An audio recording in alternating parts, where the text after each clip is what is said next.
Hello friends, നമ്മളിപ്പോൾ ഗോവയിലാണ് കേട്ടോ.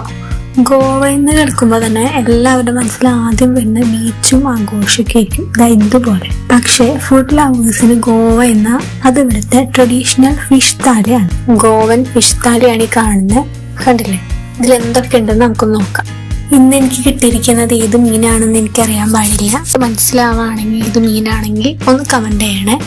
ഇവര് വെറുതെ ഉപ്പും മുളകും മഞ്ഞൾപ്പൊടി കൂടെ റവയും കൂടി ഇട്ടിട്ട് ഇങ്ങനെ പുരട്ടിയെടുത്തിട്ടാണ് മീൻ വറുക്കുന്നത്. ഇതൊരു കക്ക വിഭവമാണ്.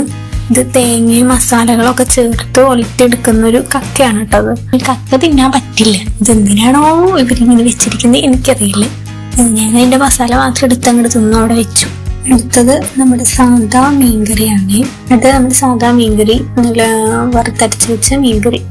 പിന്നെ ഒരു തോരൻ ടൈപ്പ് പോലത്തെ ഇത് കയ്പ്പയ്ക്ക സംഭവം.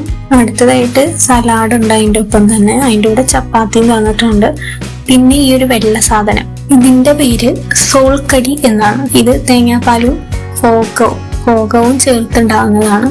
പിന്നെ ഇത് ഞങ്ങൾ രാവിലെയും ഉച്ചയ്ക്കും രാത്രിയും കഴിച്ച ഫുഡാണ് നിങ്ങൾക്ക് കാണിച്ചു തരുന്നത്. അവില്, സവാള, എന്തോ മഞ്ഞൾപ്പൊടിയൊക്കെ ഇട്ട് എന്തോ ചെയ്ത സാധനമാണ്. സാധാ നെയ്ച്ചോറ് എന്ന് പറയാൻ പറ്റില്ല, ഒരു ചോറ്. രാത്രി റൈസ്, ബിരിയാണി റൈസ്, ചിക്കൻ കറി. പിന്നെ രാവിലെ ആവുമ്പോൾ പൂരി, മസാലക്കറി, പിന്നെ ചട്നി. ഞങ്ങളൊരു ഉപ്പ് സോഡ കുടിച്ച് രാത്രി ചപ്പാത്തി, ചിക്കൻ കറി, പെറോട്ട, നെയ്ച്ചോറ്, പരിപ്പ് കറി, സലാഡ്, അത്രേ ഉള്ളൂ. പിന്നെ അടുത്ത ദിവസം പൂരി, ബ്രെഡ്, കടലക്കറി, തണ്ണിമത്തൻ, അതാണ് ഞാൻ എടുത്തത്. പിന്നെ ഞങ്ങൾക്ക് തിരിച്ചു പോരുന്ന ടൈപ്പില് ചിക്കൻ കറി, പിന്നെ ബിരിയാണി റൈസ്, സലാഡ്, അച്ചാർ. എന്റെ ഫേവറേറ്റ് സാധനമാണ്. അപ്പൊ അൽഫാമന്തി ഇങ്ങോട്ട് കഴിച്ചു.